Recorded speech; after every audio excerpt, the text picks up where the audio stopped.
दोस्तों, हम सभी बड़ी खरीदारी करने की ताकत चाहते हैं, है ना? लेकिन वहाँ पहुँचने के लिए आपको सभी वित्तीय उपकरणों में माहिर होना पड़ेगा, जिसमें खर्च करना शामिल है। निश्चित रूप से यह एक व्यक्तिगत पसंद है, लेकिन फिर भी मैं आपके लिए कुछ एक्सपर्ट वीडियो चुनकर लाया हूँ, जहाँ वे खरीदारी पर अपने विचार साझा करते हैं। जितनी अधिक जानकारी उतने बेहतर निर्णय, तो कान खोलकर सुने।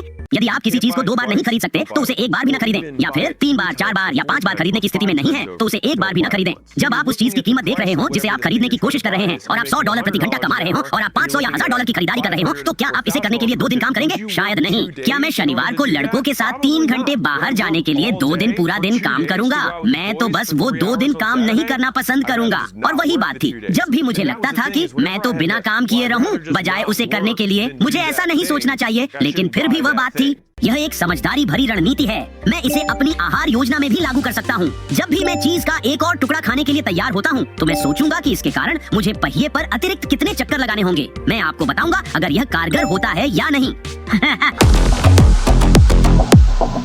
अपने खर्चों पर नजर रखना बचत करने और खुशहाल रहने का एक शानदार तरीका है। लेकिन अगर अचानक आपको एक बड़ी राशि प्राप्त होती है और आपको लगता है कि आप बिना किसी सीमा के खर्च कर सकते हैं, तो क्या होगा?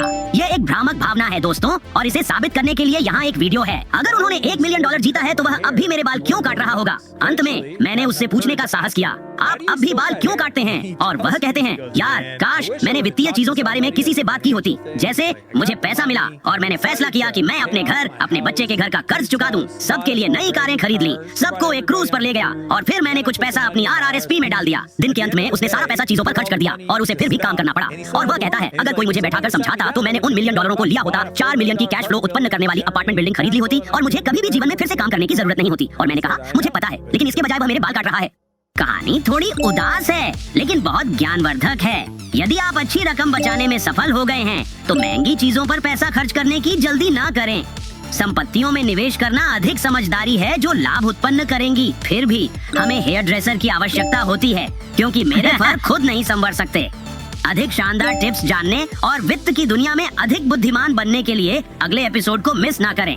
याद रखें, हैमस्टर्स ताकतवर होते हैं। हम सब एक साथ हैं और एक दूसरे के लिए है। फिर मिलेंगे।